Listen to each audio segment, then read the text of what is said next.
Welcome to the Fantasy Football Fanatics podcast with your hosts Griffin Palmer, CJ Hickman, Jason Cabrera, and Ryan Mitchell. What is up, everybody? Welcome to the show. It is Friday, November 30th. This is the Fantasy Football Fanatics podcast, the official podcast of thefantasyfootballfanatics.com. I'm your host, Griffin Palmer, joined by CJ, the Hitman Hickman. CJ, what's up, man? Hey, what's going on, buddy? Not much, buddy. Another day, another week of fantasy football, another bit of a playoff push here going on. Hopefully everybody's doing well. What are your thoughts on that low-scoring Saints-Cowboys game? Cowboys winning against the freaking Saints. Did not see that coming. It's absolutely ridiculous. I have no idea.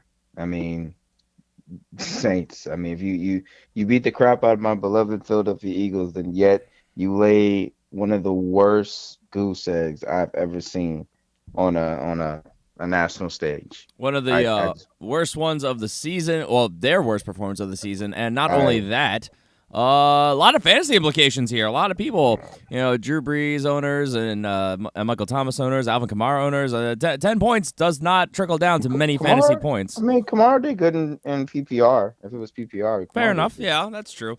But 10-13, not the high scoring affair you hope to take you into your week. Some leagues out there are in playoffs now.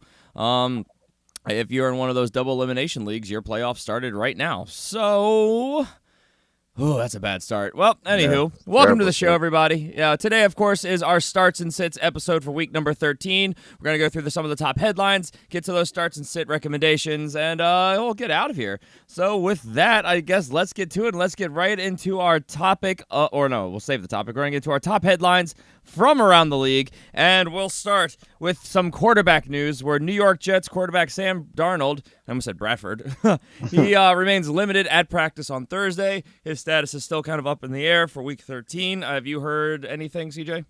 No, I haven't heard anything else. Yeah, I have not either. We will keep you updated as well. Follow us on Twitter at the FF Fanatics for updates throughout the week. Well, through the weekend, I should say. Baltimore Ravens quarterback Joe Flacco returned to practice on Thursday. Now, the expectation is that he will not play this week. It is a very favorable matchup defensively against the Falcons, and it looks like Lamar Jackson is expected to play, though things will probably get a little bit interesting going into week 14. I don't know what to expect there, so that is something worth noting. Lamar Jackson, interesting start this week on the road. His first road game, his first road start, but against a good matchup. And we'll talk about that more, I'm sure. Let's go to the running back position, where Washington Redskins running back Adrian Peterson did not practice on Thursday, dealing with a shoulder injury. I have not heard any updates on him. I believe he's expected to play, though. What's it you, CJ?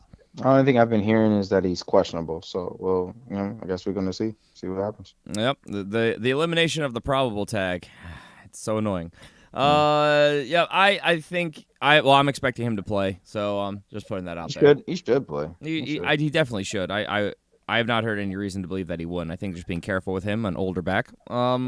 On the other hand, Detroit Lions running back Kerryon Johnson did not practice on Thursday, dealing with a knee injury. I'm not expecting him to play. I worry about his season-long status because I read a report, I think it was Tuesday, that the team tried out C.J. Anderson. So bringing in other backs is very concerning for the long-term prognosis for Kerryon Johnson. Obviously, the team's kind of concerned as well. I am not expecting Kerryon Johnson to play this week. I would not expect him to play probably next week either, but we'll see. Your thoughts? I mean, you still got Kerryon Johnson. You still got LeGarrette Blount there, so that's that. I mean, and I guess you should be concerned if they start bringing in other backs. But I mean, if you hopefully, you had a chance to be able to get both. Well, you're not really missing any productivity out of that backfield if you got LeGarrette Blount. Yeah, I agree. So we'll see how it plays out. But Kerryon Johnson owners might be burning a roster spot. Let's go to the wide receiver position. Quite a bit of news. Minnesota Vikings wide receiver Stephon Diggs expects to play on Sunday versus the New England Patriots. He's dealing with that knee injury, of course. However, did not practice on Thursday, so something to monitor. I think he plays. I think they're being cautious with him. But obviously, it's still pretty up in the air. What say you, CJ? You hope he plays. I mean, because if you're Adam Thielen owner, Adam Thielen's production goes up way more, and he's way more valuable for you in your lineup when Stephon Diggs is on the field. So, you're really hoping that he does play. Yeah, Adam Thielen, a monster, but I mean, like anybody, if somebody can distract from you from time to time, it helps you out. Yeah. Let's go to Cincinnati, where Bengals wide receiver AJ Green remained limited at practice on Thursday, dealing with a toe injury. I don't think he plays. No, I don't think so either. I mean, especially with Dalton being down, I don't see them pushing to put him in the lineup. Yeah, I have zero expectations that they're going to rush him back. I mean, if they don't even like what they're looking at, the Bengals are running out of season to make up some room here in the AFC North and in the AFC in general. They might just call it a season and IR him, just like they're doing a bunch of players around the league. We will see. Obviously, that sucks for fantasy players like myself, who has him in the vast majority of leagues and been holding on to him. That Andy Dalton going down is a real killer for your fantasy season. So, Yep. yeah. I don't expect him to play this week. Indianapolis Colts wide receiver T.Y. Hilton returned to practice on Thursday, dealing with a groin injury. I expect him to play in a very unfavorable matchup against the Jags, rather. Do you agree with that, CJ? I agree. All right.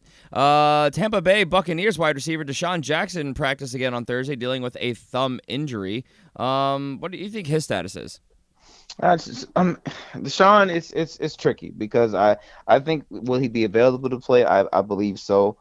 Is he pressed to play? I don't believe he is. I mean, especially with Jameis Winston, him and Jameis has just not been getting on the same track this year, and even only some sparks with Ryan Fitzpatrick as well. So it's that offense right now is just so messy as far as trying to get consistency, star players that you expect to perform, and they're just not. So that's an offense I really want to stay away from, to be honest. The lack of consistency is really, I think, part of the killer there. Yeah, I think you hit it on the head.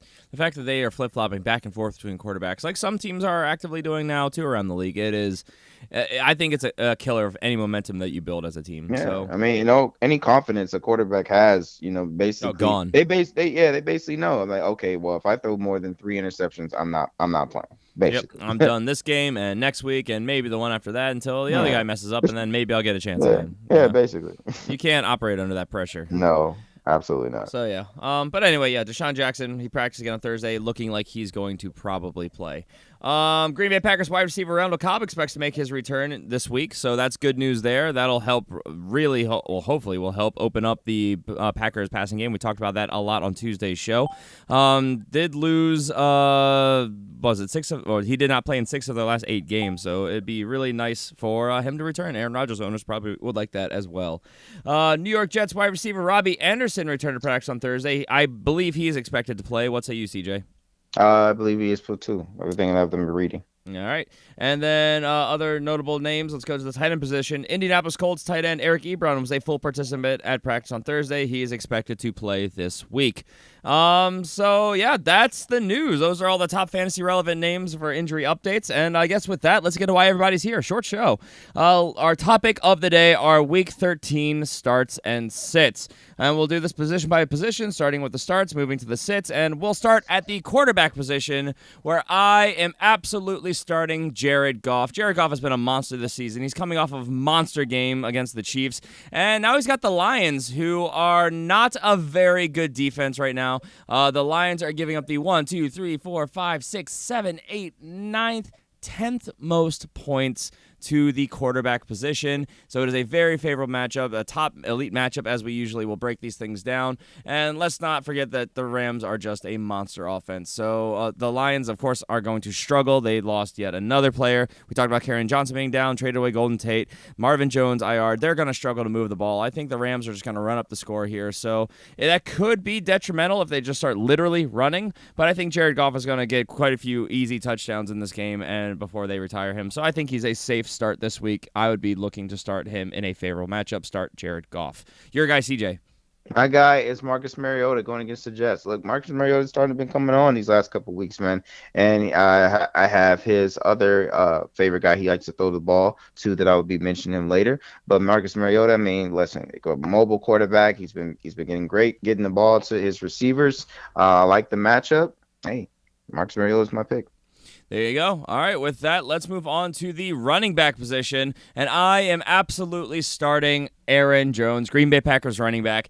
Aaron Jones, he's been a monster. Obviously not the most outstanding week last week against the Vikings, but he's still had a decent stat line. And let's not forget this week going against the Cardinals in Green Bay at home. Cardinals giving up the 4th most points to fantasy running backs. This is a favorable matchup. He is a workhorse back now. They are at home. I think that he's in line for a very good game, and I think that they're going to get ahead here. I think that this is a get-right game for the Packers, a very easy matchup against the Cardinals. Sorry, Cardinals fans out there. Sorry, Jason.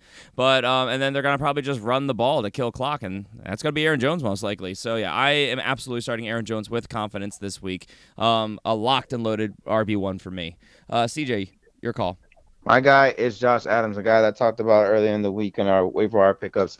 Listen, he's going against the Washington Redskins at home. Look, the Redskins have slowly started to deteriorate under their one of their most dominant positions in that defensive line. People have been going out and more, and the teams that they've been playing against, the rushing game has been looking really good. So with Josh Adams now getting more and more productivity in this offense and getting more touches, I like the opportunity, and I like this offense with him at the helm. So Josh Adams is my pick. All right, fair enough. With that, let's move on to the wide receiver position where I am starting Carolina Panthers wide receiver DJ Moore. What? Crazy. I'm voting for a Panther? I am this week. This is a great matchup. DJ Moore, he has been having a great run as of late. And let's not forget, he is going up against the Buccaneers, which are a terrible pass defense. The Buccaneers are giving up the 4th most points to fantasy wide receivers. I expect at least a touchdown and probably a lot of the productivity to go DJ Moore's way. I am starting him with confidence this week. Start DJ Moore. Your guy, CJ. My guy, like I was saying, I'm going to double down for the Tennessee versus Jet game. I'm going to go Corey Davis. Corey Davis has been having some crazy, monstrous games these last couple of weeks. And look, him and Marcus Mariota has been having a great connection, and I like them against the Jets defense. I got Corey Davis getting about a touchdown and about 75-plus yards, man. So I like him in this game, man.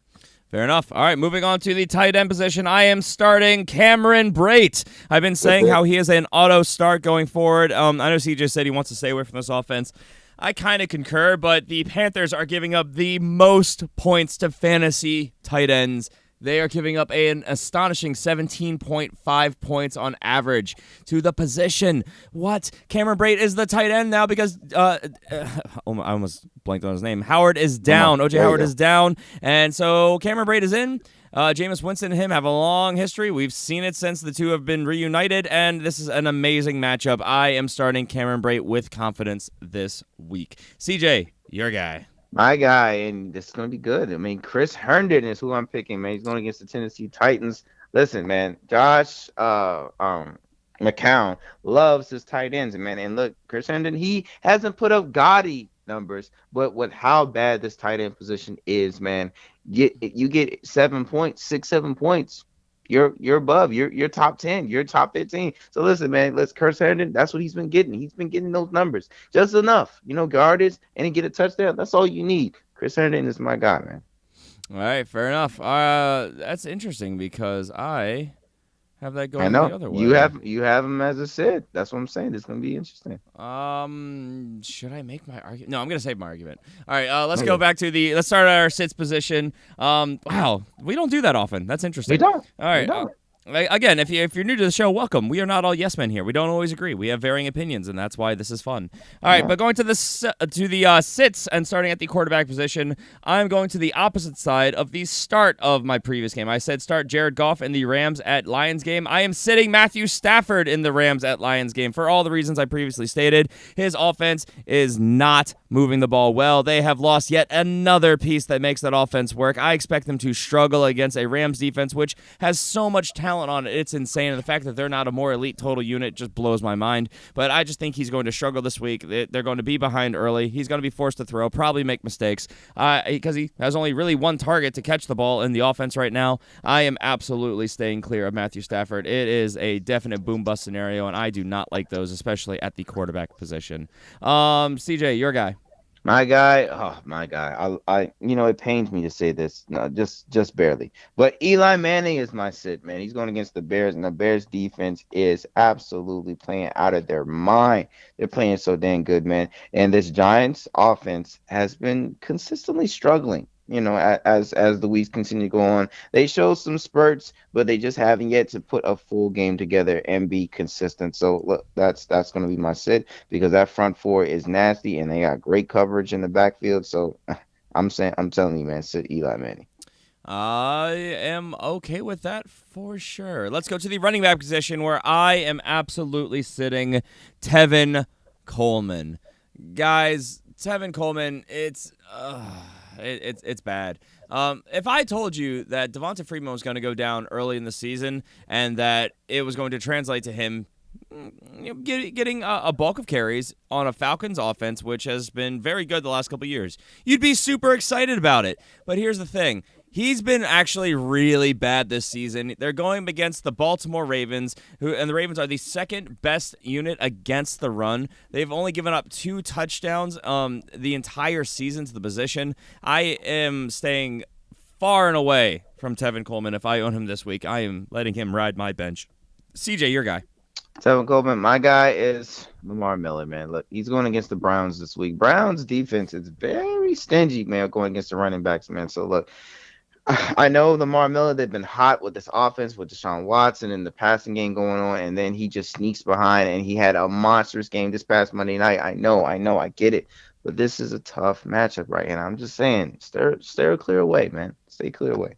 I'm sorry, I meant to say that was 2 touchdowns to teams in their building this season. They've allowed 5 total this season. My mistake. I misread a stat. Sorry, I corrected it. Going to the wide receiver position, I am sitting Devontae Parker. Guys, I'm tired. Look, I was the biggest Devontae Parker fan. Yes, you are. For years. For years, I called for this guy to have a breakout season. All the pieces were there. It has not happened.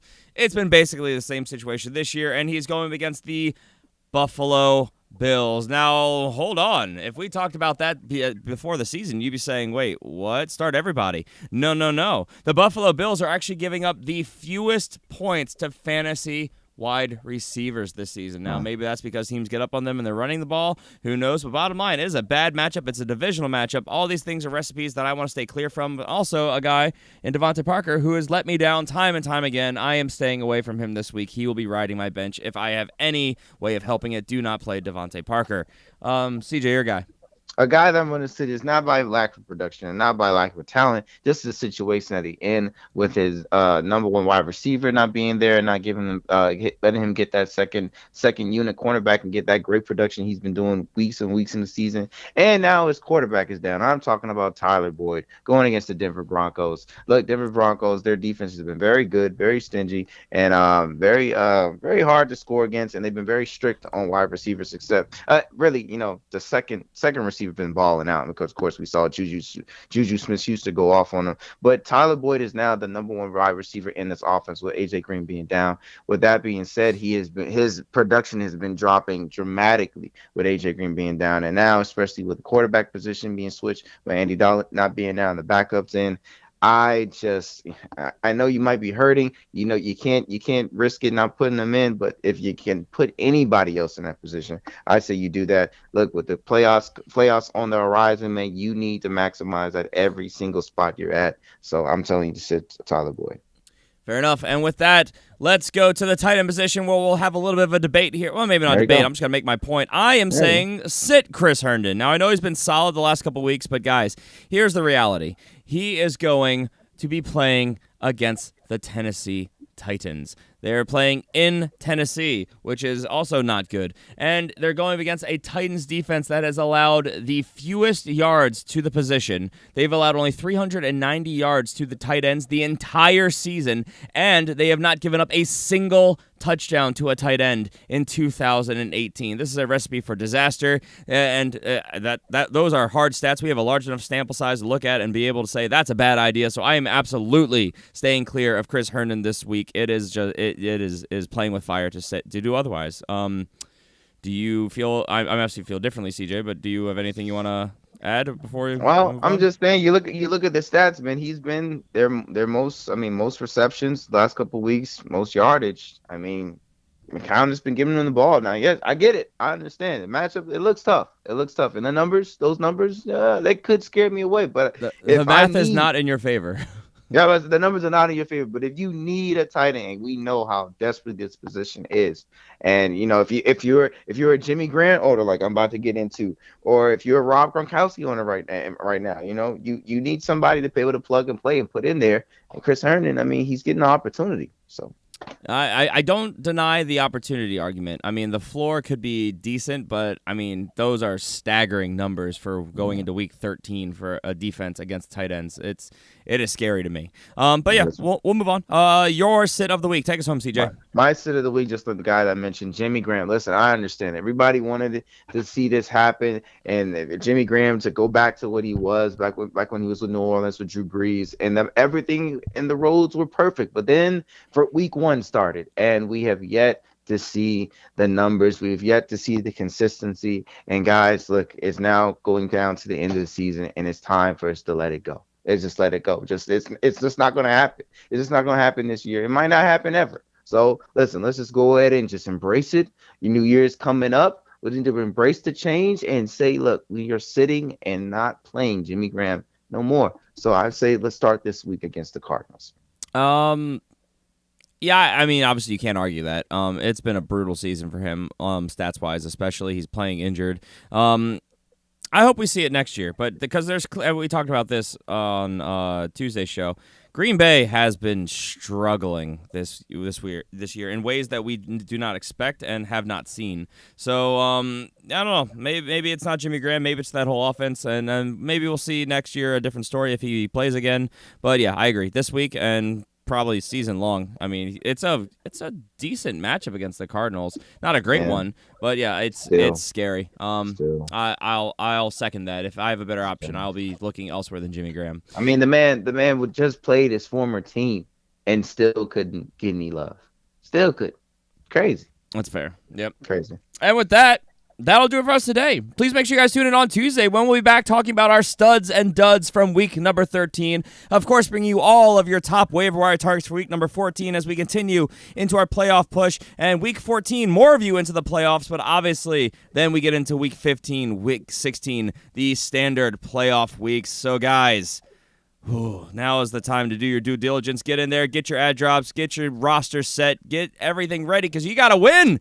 You got to win to get in, unless you're me, who I can fall back or I can lose out and still have the number 1 seed now, which feels pretty good. But yeah, so that'll do it for us. We'll see you guys on Tuesday. If you want to follow the show, send any of your questions in. You can follow us on Twitter at the FF Fanatics. You can support the show at patreon.com/thefantasyfootballfanatics. It gets you priority question answering over there as well. And if you want to follow us individually, I'm at GPalmerFFF on Twitter, and CJ is at CJ Hickman89. So with that, we're out of here. Any parting thoughts, CJ? Jason, I will remember you. Wow. All right. So with that, we're out of here. Everyone take care. Have a great weekend. Best of luck to you all. Hopefully you get into the playoffs, and we're going to start bringing home some titles soon. Take care, guys. Bye. Life in the fast lane. Moving at the speed of life, and I can't slow down. Only got a gallon in the gas tank, but I'm almost at the finish line, so I can't stop now.